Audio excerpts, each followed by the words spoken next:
de la composición física, espiritual y almática o la psique del hombre. También hemos tratado el tema de la caída del hombre, que tiene que ver con el pecado. Y hoy vamos a cerrar esta serie, porque la próxima semana tenemos Megagrupo Vida, aunque en el devocional de este mes dice el 23, es la próxima semana, es el próximo viernes que tenemos el Mega Vida. Vamos a trabajar entonces hoy o a tratar de compartir sobre el tema de qué es la redención, por qué es importante que el hombre sea redimido, ¿cierto? Y creo que es importante primero explicar el término o el concepto redención, ¿cierto? Entonces, la palabra redimir o el término redención significa pagar el precio o comprar por precio también, ¿sí? La redención tiene que ver con un precio que hay que pagar, con eso tiene que ver, con un precio que hay que pagar, ¿cierto? Mucha gente cree que cuando Cristo murió en la cruz, Dios pagó el precio al diablo. Eso es mentira. O sea, Dios no le pagó el precio al diablo. Cuando Cristo murió en la cruz, Él como hombre le pagó el precio a Dios, que es diferente. O sea, la deuda del hombre era con Dios, no era con el diablo. O sea, partimos de un principio. En la redención del hombre, o sea, en la salvación del hombre, el hombre no tiene deuda con el diablo. El hombre tiene deudas con Dios.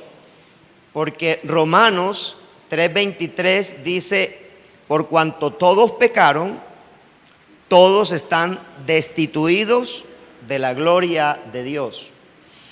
Y una cosa que tiene la ley de Moisés es que en la ley de Moisés Dios dice que el alma que pecare, esa morirá, y se refiere allí a la vida. Es decir, la vida humana que peca, esa debe morir, ¿sí? Ahora, toda ofensa a Dios en el Antiguo Testamento tenía como cláusula de culpa la muerte del pecador. O sea, todo lo que ofendía a Dios. ¿Por qué todo lo que ofende a Dios tiene una cláusula de muerte? Por la santidad de Dios. Es decir, la santidad de Dios tiene que ver con la verdad de Dios. Cuando Dios habla, Él habla verdad. O sea, todo lo que Dios habla, lo habla con verdad. Entonces, de modo que cuando alguien ofende a Dios con pecado, lo que le está diciendo a Dios es que Él es mentiroso. No sé si me estoy haciendo entender o si necesito explicar un poco más. O sea, algo tan sencillo. Si la Biblia dice que yo no debo mentir y yo miento, ¿qué estoy haciendo? Estoy pecando, ¿cierto? ¿Y qué es el pecado? ¿Ofender qué? La santidad de Dios. Gracias por hacer la aclaración. No es ofender a Dios. ¿Ofender qué? Ahora, ¿qué es la santidad de Dios? La santidad de Dios, la Biblia dice, es que Dios es un ser moralmente apartado del pecado.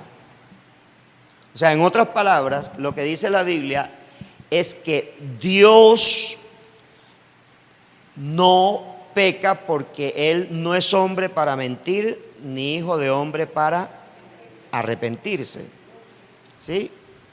Entonces, si alguien es excesivamente santo en gran manera como es Dios, cuando Él creó al hombre a su imagen y semejanza, Él colocó en ese ser humano que somos nosotros, que en un principio fue en Adán y Eva, Él colocó todo lo que Él quería hacer físicamente. pero también todo lo que Él tendría que ser espiritualmente. O sea, la semejanza está, ya lo he explicado en varias ocasiones, creo que en cada una de las charlas de este tema lo he explicado. La santidad, la palabra santidad en hebreo se escribe así: una K, una A, una D, una O, una S y una H. K2. Se la repito: una K, una A, una D, una O, una S y una H. K2. Y la palabra K2 para Dios significa separado de o apartado de. ¿Sí? Y hay dos palabras en el hebreo, que se las voy a traducir al castellano, que hablan de esa santidad. Una palabra se llama inmanencia y otra palabra se llama trascendencia. Inmanencia y trascendencia. ¿Sí? La trascendencia es que Dios vive en un lugar inaccesible para cualquier ser humano. Es decir, nadie puede llegar a Dios si Dios no le da permiso. Esa es la trascendencia. ¿Estamos claros ahí? Y la inmanencia es que solo Dios puede decidir acercarse al hombre. ¿Sí? O sea, solo Dios puede decidir acercarse al hombre. ¿Sí? Porque Él es el único que puede trascender, es decir, dar el permiso para llegar a Él, pero Él es el único que puede acercarse al hombre, Él, sin que el hombre muera, sin que el hombre muere. Porque el escritor de los Hebreos dice que la luz de Dios es tan poderosa que Él se hace inaccesible, que la única manera de que Dios se haga accesible a la raza humana y que se haga accesible a todo lo creado por Él es que Él mismo quiera mostrarse. Es decir, es que Él mismo quiera hacerlo. Y por eso el profeta Isaías lo llama Emmanuel, Dios con nosotros. Emmanuel, que significa Dios con nosotros. Entonces, cuando Dios quiso mostrarse a la humanidad sin destruirla, ¿qué hizo? ¿Hizo qué? Sí, pero ¿qué hizo Él? ¿Cómo se acercó? Por medio de Jesús. Entonces, cuando Él quiso ser inmanente al hombre, ¿qué hizo? Se acercó por medio del Hijo llamado Jesús, terrenalmente llamado Jesús. En el cielo no se llama Jesús, ¿sí? Terrenalmente es Jesús, en el cielo se llama Cristo. Entonces Él se acercó, hizo todo el proceso humano, y se acercó. O sea, una mujer, una doncella quedó embarazada y Él se acercó. ¿Para qué? Para poder darle la oportunidad al hombre de tenerlo cerca sin que el hombre sea destruido. ¿Sí estamos claros allí? ¿Sí? Por eso dice el escritor a los Hebreos que Dios, habiendo hablado en distintas maneras en el pasado, en el presente decidió hablarnos de manera directa por medio del Hijo. O sea, Él antes había hablado por los ángeles, Él antes había hablado en voz por los profetas, Él antes había hablado directamente al hombre de Dios que quería tocar, pero que la manera en que en este momento Él quería hablarle al hombre era a través del Logos, o sea, a través de Jesucristo, que es la palabra. De manera que cuando usted y yo nos acercamos a la Biblia, quien se está acercando es Dios a nosotros, no nosotros a Dios. O sea, cuando usted dice voy a leer la Biblia, pero realmente usted no va a leer la Biblia, es Dios quien lo va a leer a usted.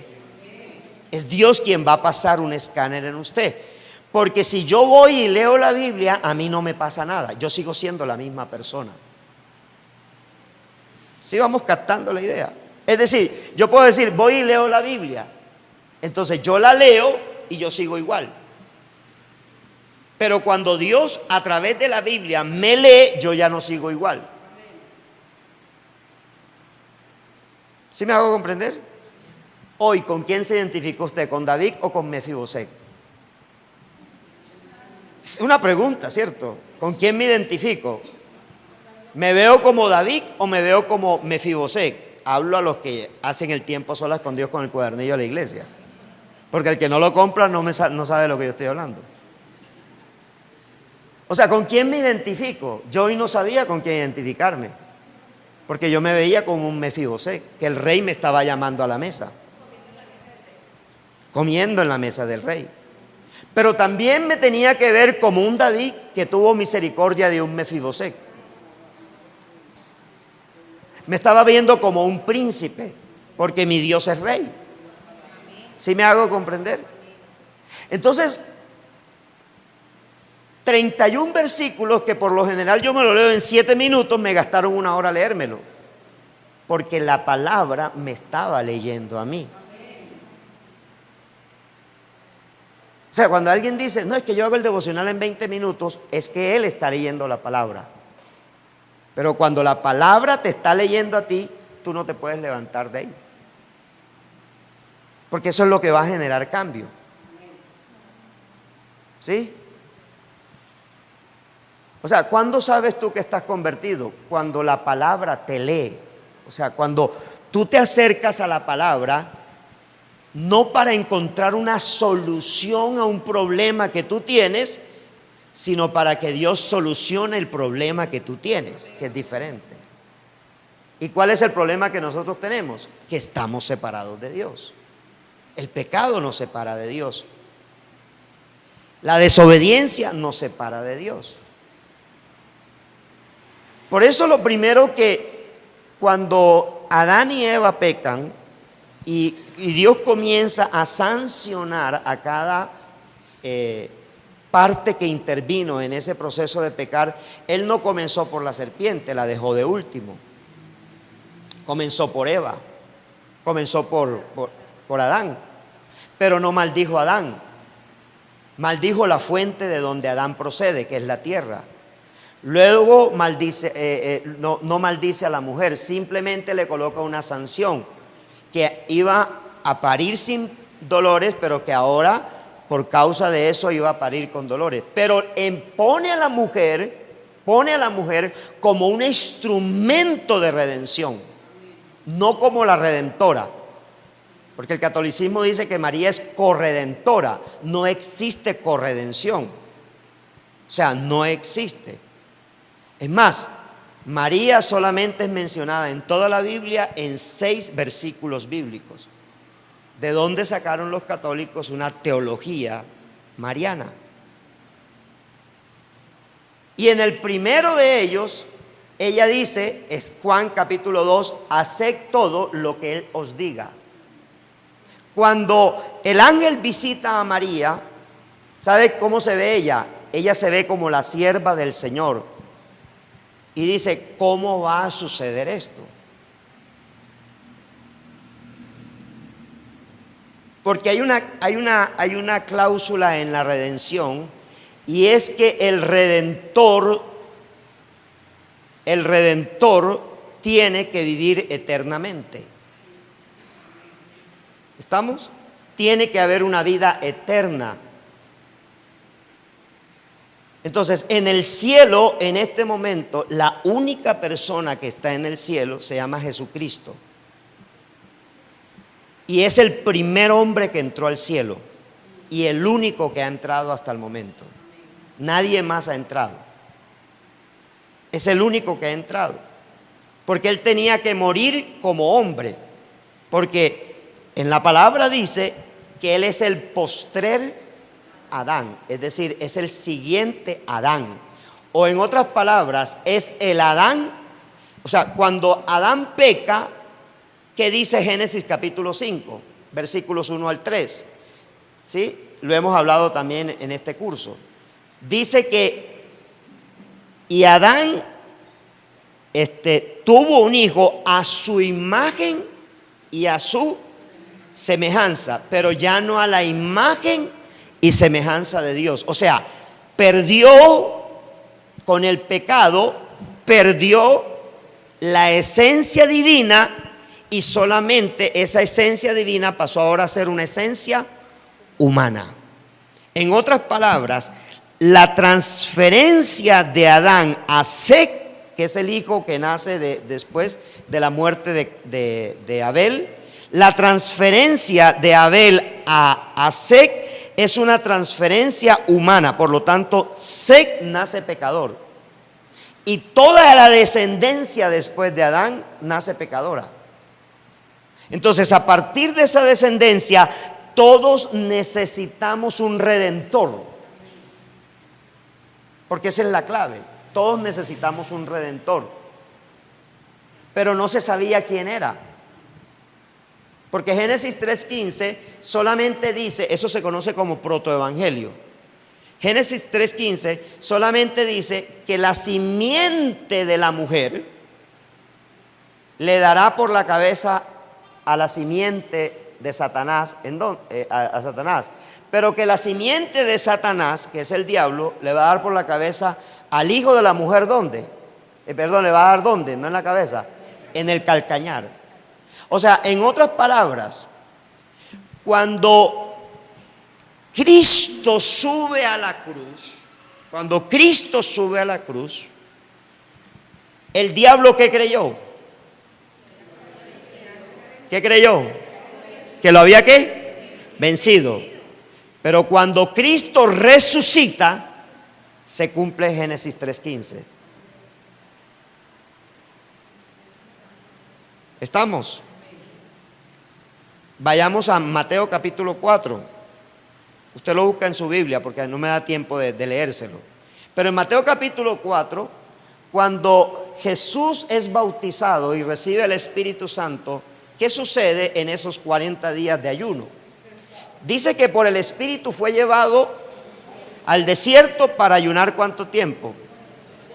40 días, por el Espíritu, ¿cierto? Pero al final de esos 40 días, ¿qué tuvo Jesús? Hambre. Y cuando él tuvo hambre, ¿quién le apareció? O sea, le apareció el hijo de la serpiente, ¿cierto? Ahora la pregunta es, ¿se le apareció al Jesús divino o se le apareció al Jesús humano? Al hombre, ¿cierto? Entonces, yo quiero que usted entienda esto, porque de este entendimiento usted va a vivir una certeza de que Jesús genuinamente vive dentro de usted. ¿Sí? Cuando Adán y Eva pecaron, recuerde que ellos estaban en un lugar llamado Edén que Dios había preparado para ellos, ¿cierto? Ese lugar fue un lugar de tentación. Ahora Jesús está en un lugar de tentación también, que es el desierto. Puede ser simbólico, puede ser físico. Pero Jesús sintió la misma necesidad que tuvo Eva. O sea, Eva sintió hambre de comerse una manzana. O de comerse una fruta, no una manzana, una fruta. Ese concepto es católico. De comerse una fruta. Listo. Jesús tuvo ¿qué? Hambre. Y cuando él tiene hambre, ¿qué es lo primero que le dice el diablo? ¿Cómo le dice? Si eres el Hijo de Dios, dile a estas que se conviertan ¿en qué? En pan. Él estaba en ese momento queriendo que Jesús usara un poder divino, pero en un humano. O sea, si Jesús lo hubiera hecho, se había perdido la unción que recibió en el Jordán. ¿Ya? ¿Y Jesús cómo le responde? Escrito está, no solo de pan, sino de toda. Entonces Jesús somete su divinidad a su humanidad y le contesta como hombre. ¿Ya? Si Jesús le hubiera contestado como Dios, él hubiera convertido las piedras en pan. ¿Sí? Y cuando Jesús hace el milagro de los panes y de los peces, lo hizo en calidad de hombre. O sea, él oró en calidad de hombre, dependiendo de Dios. La segunda propuesta que le hace el enemigo, Satanás, ¿cuál es? Tírate de este pináculo. ¿Acaso no dice la palabra, Él enviará a sus ángeles para que te sostengan y no te dejen caer? ¿Y qué responde él? Escrito está, no tentarás al Señor tu Dios. O sea, las propuestas que la serpiente le hace a Eva ahora son trasladadas al desierto y son las mismas que le está haciendo a Jesús.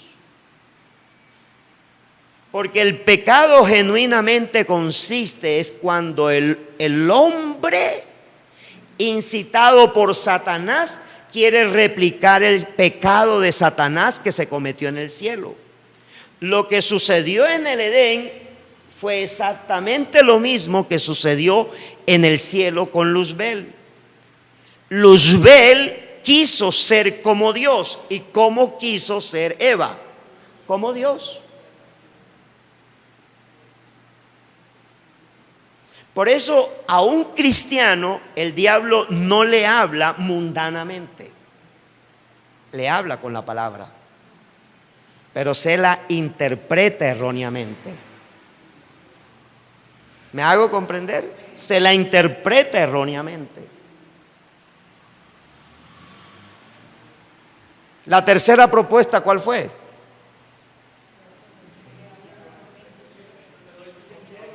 Todos estos reinos yo te los doy si postrado, o sea, ya mostró su verdadera realidad. Satanás siempre ha querido el trono de Dios. Ahora viene algo muy interesante. Es que Dios cambió el lugar del trono. El trono ya no está en el cielo, el trono está en la tierra. Y está en cada corazón del que lo recibe. O sea, en usted está el trono de Dios. Y está en su corazón, en el centro de sus emociones. Y usted decide quién quiere sentar en ese trono. Usted decide, yo decido quién quiero sentar en ese trono. Entonces ya entenderá que cuando yo leo la Biblia, yo decido quién siento en el trono. Pero cuando la Biblia me lee a mí, es Dios quien decide quién se va a sentar allí. O en otras palabras, Él decide estar sentado Él. Entonces, ¿en qué consiste el tema de la redención? El tema de la redención consiste en que Dios, por amor a nosotros, Él decidió pagar un precio, Él mismo. Póngase de pie. ¿Alguien tiene un billete de 50 que me preste, por favor? 50,000. Nadie. ¿Cómo que no? Gloria a Dios. Siémbralo.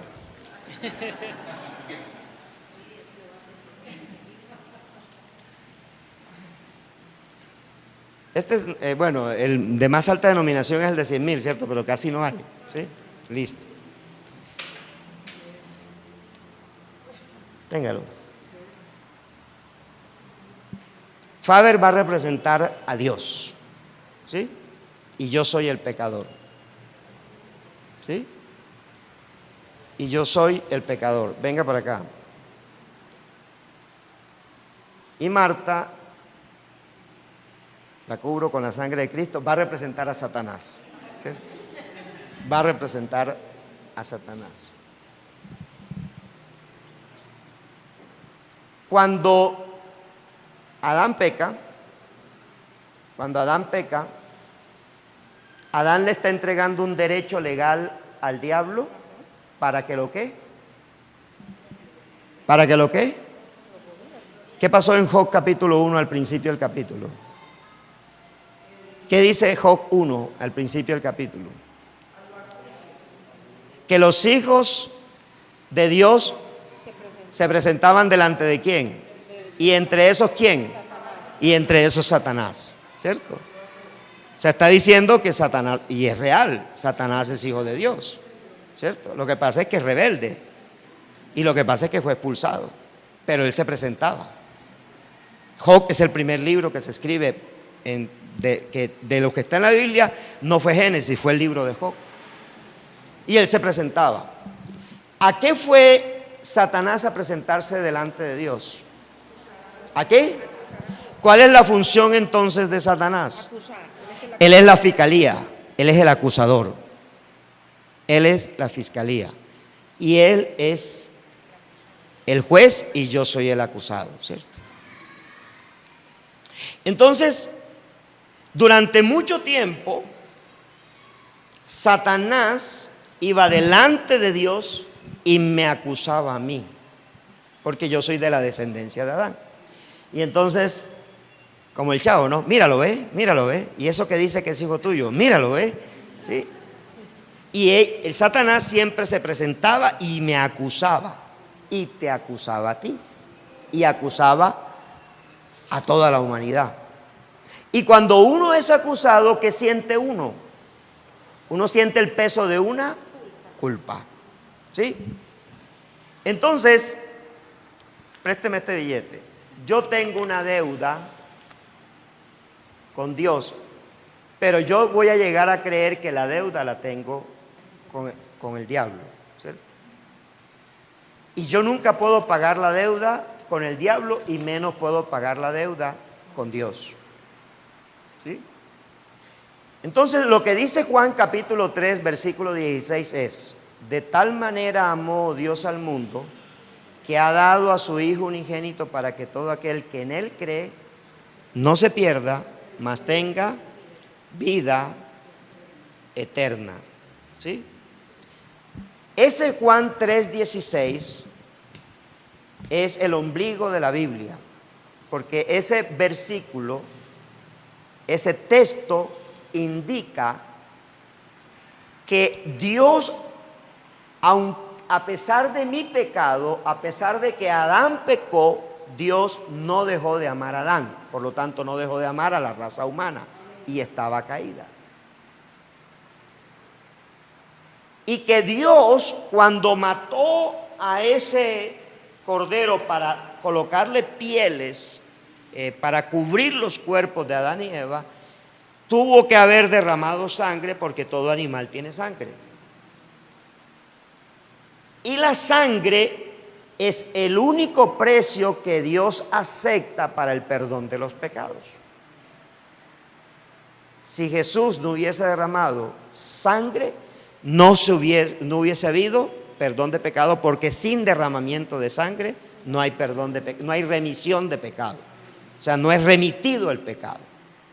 Entonces, yo tengo la deuda, no se la puedo pagar a Dios. O sea, es como si Faber me hubiera prestado a mí 50,000 pesos, ¿cierto?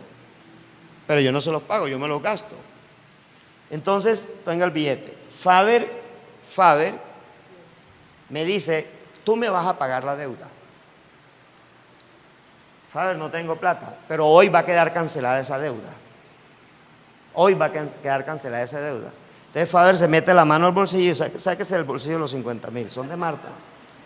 Y me dice: toma los 50,000. Listo. ¿Sí? Ahora págamelos.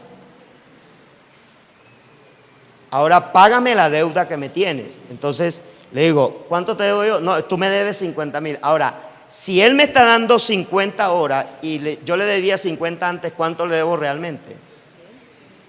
Pero él dice: págame con la misma plata que te pagué, que te di. Entonces yo le digo: te pago. ¿Y qué dice él? ¿Qué dice él? ¿Qué dice él? ¿Qué dice él? Que la deuda fue cancelada. O sea, en otras palabras, él me hubiese podido decir a mí, no me pague los 50,000 pesos. Yo estoy haciendo la ilustración lo más clara posible para que usted pueda entender lo que en su vida pasó. Porque cuando usted entiende esto, usted deja de adorar dioses extraños, entre esos imágenes hechas por manos de hombres. Y estoy hablando con un católico requetacamandaca como era él. Pero Dios lo que nos está enseñando es que Él ahora no es Dios, Él ahora es el Hijo de Dios, o sea, Él es Jesucristo. ¿Quién tenía que pagarle la deuda a Dios? ¿Quién tenía que morir? Yo. No digamos nosotros, yo. ¿Cierto? El pecador. Yo debía ir ¿a dónde? A una cruz. Y debía morir. ¿Sí? Entonces Dios dijo, un momentico, tú no vas a ir a la cruz, porque tú no resistes la cruz. ¿Sí? Yo voy a poner el precio de lo que vale recobrar, restituir mi santidad. Y envió a su Hijo Jesús. Y cuando devuelva el billete, amado, dígale que gracias, que es muy importante su billete. Y cuando Jesús muere en la cruz, cuando Él coloca su vida en la cruz, las últimas palabras que dice Jesús, ¿cuál es? Consumado es. En otras palabras, acabo de pagarte el precio de toda la humanidad pecadora. O sea, cuando Cristo muere, no muere como Dios, Él muere como hombre. Y cuando Él muere, hágase el muerto. Y cuando Él muere, el Padre dice, ya puse el precio para que la humanidad se pueda acercar ahora a mí. Porque ya nada impide que ellos se acerquen a mí, porque yo puse un cordero y puse un sacerdote y Él mismo se sacrificó. Por lo tanto, todo pecador que se acerque a su sustituto es perdonado. Y eso es redención.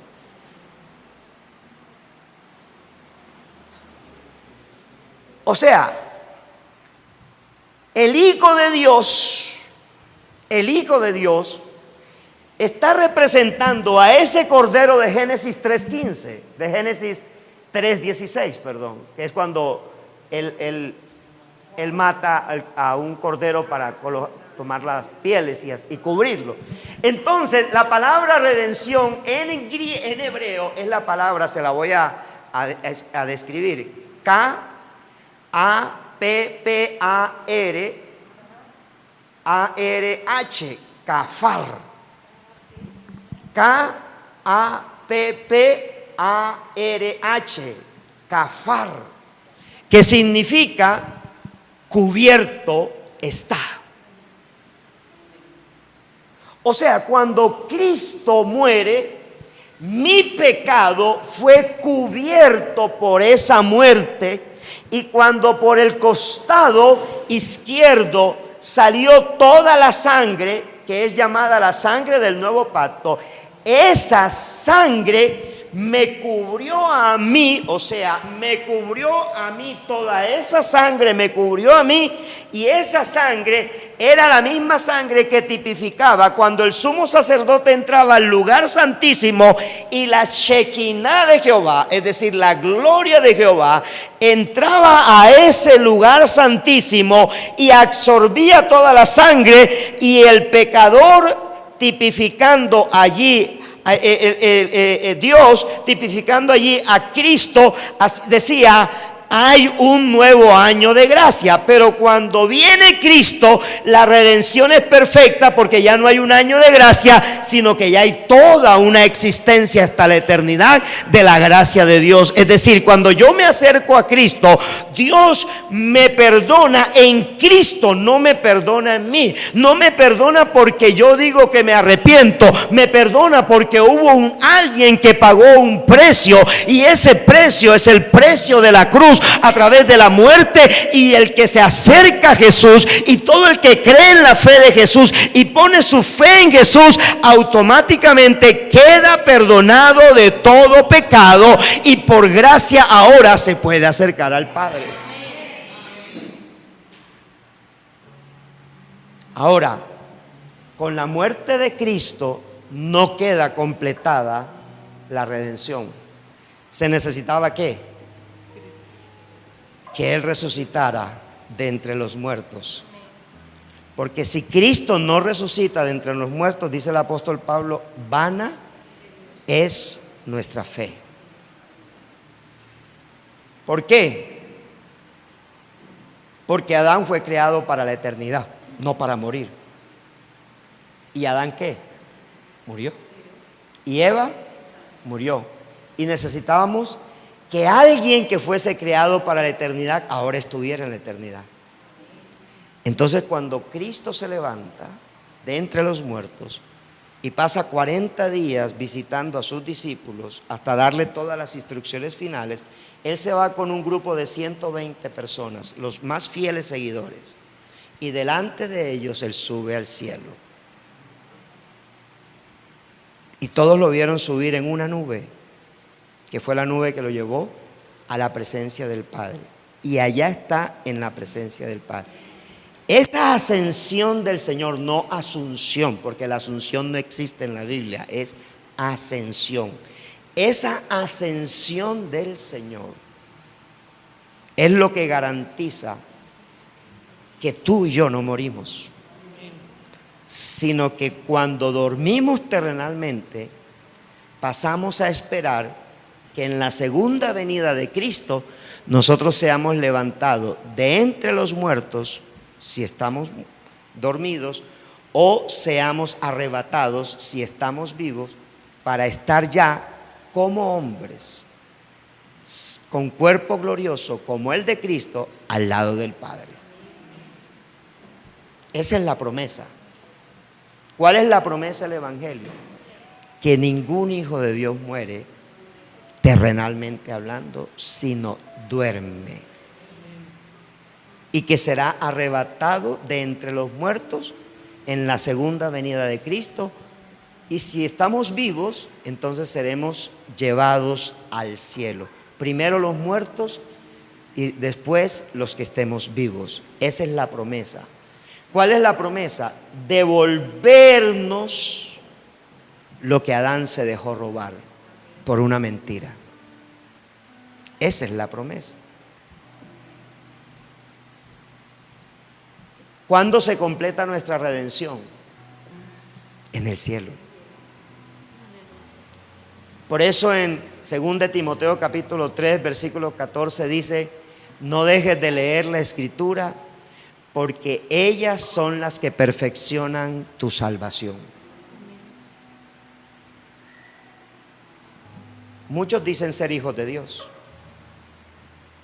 porque dicen, es que Él nos creó, yo soy hijo de Dios.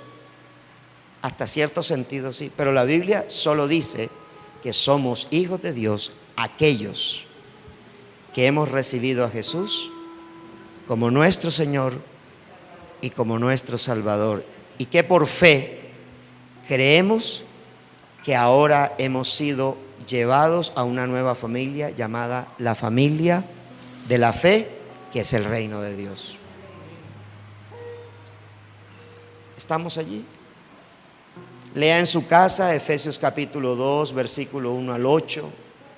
Lea primero a los Corintios capítulo 15. Lea todos estos textos que tienen que ver con la redención. Juan 3:16, Primera de Pedro capítulo 1 versículos creo que como desde el 7 hasta el 19. O sea, en el corazón de Dios nunca estuvo la muerte de Adán. La muerte de Adán ocurre porque Adán se separa, porque Adán se rebeldiza, porque Adán ofende a Dios. La Biblia no es para crecer personalmente. Lo recibimos, sí. La Biblia es para obedecer a Dios. Por eso la Biblia no es para el inconverso. La Biblia es para el converso, para el que está convertido. Porque solamente el convertido necesita alimento espiritual. Porque su alma ahora necesita de un nuevo alimento, no de un alimento físico.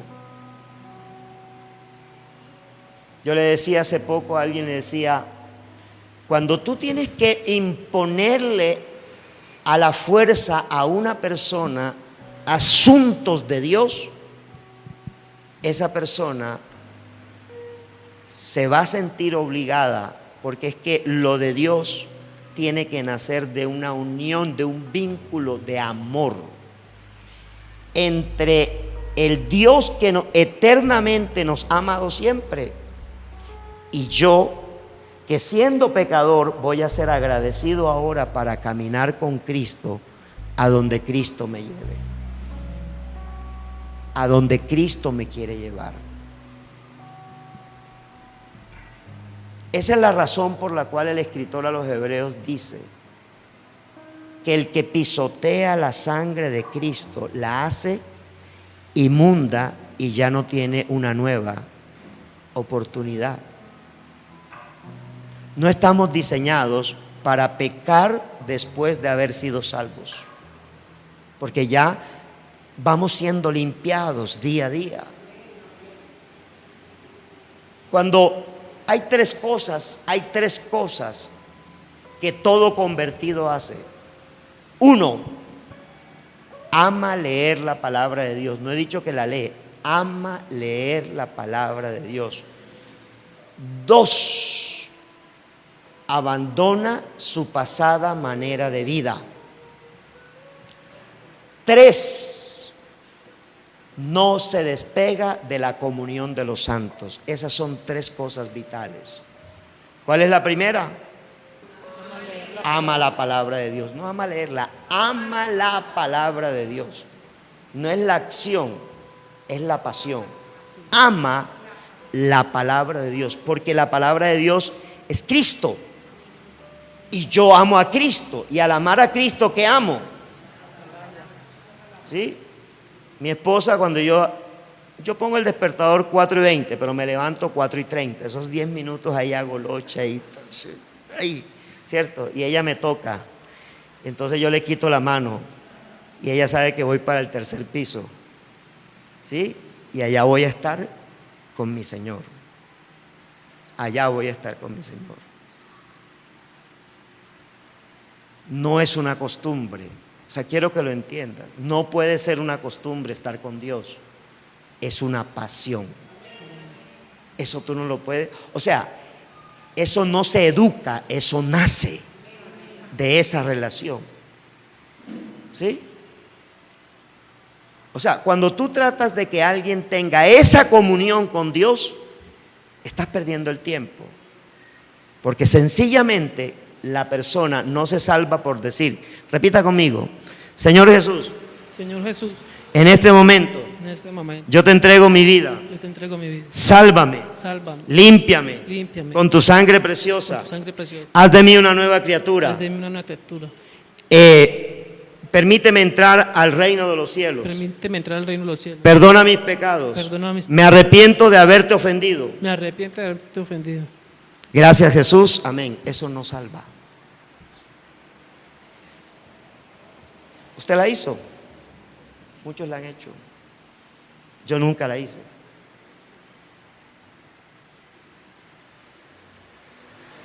¿Por qué? Porque muchos la hacen y usted tiene que estar, pero Martica, así sea un versículo bíblico, pero léala.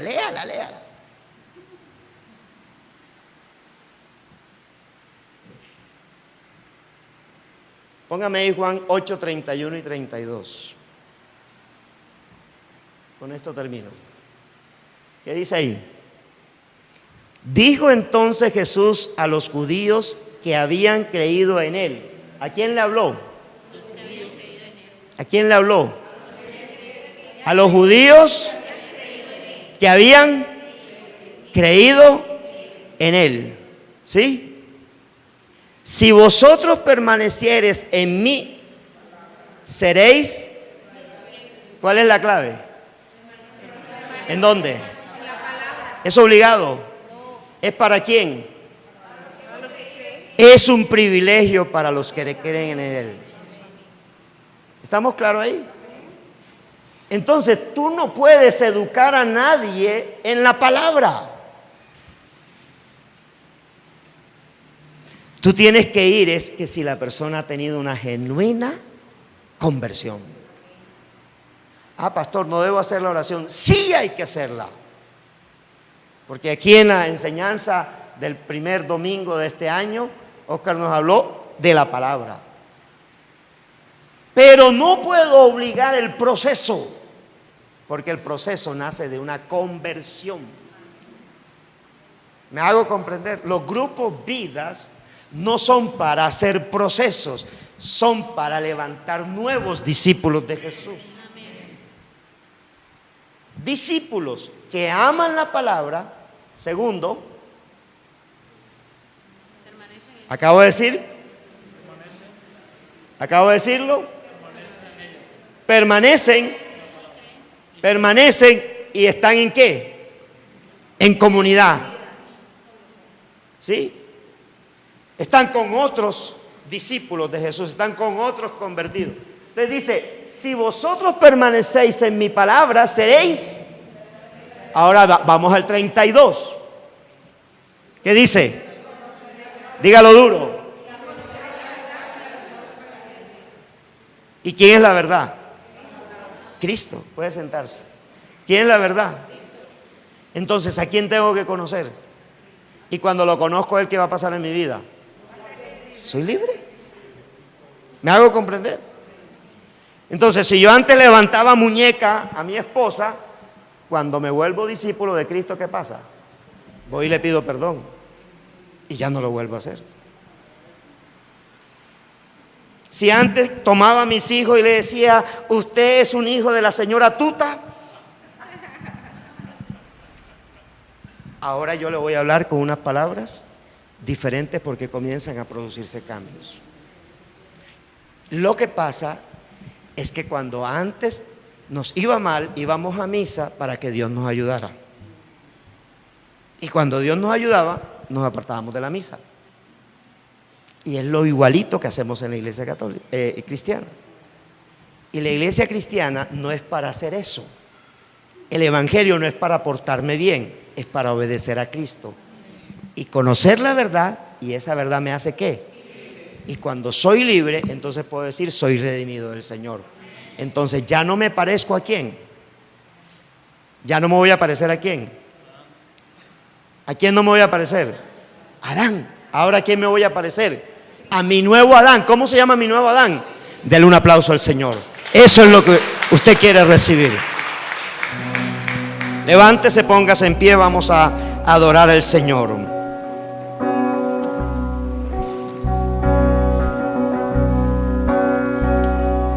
Tu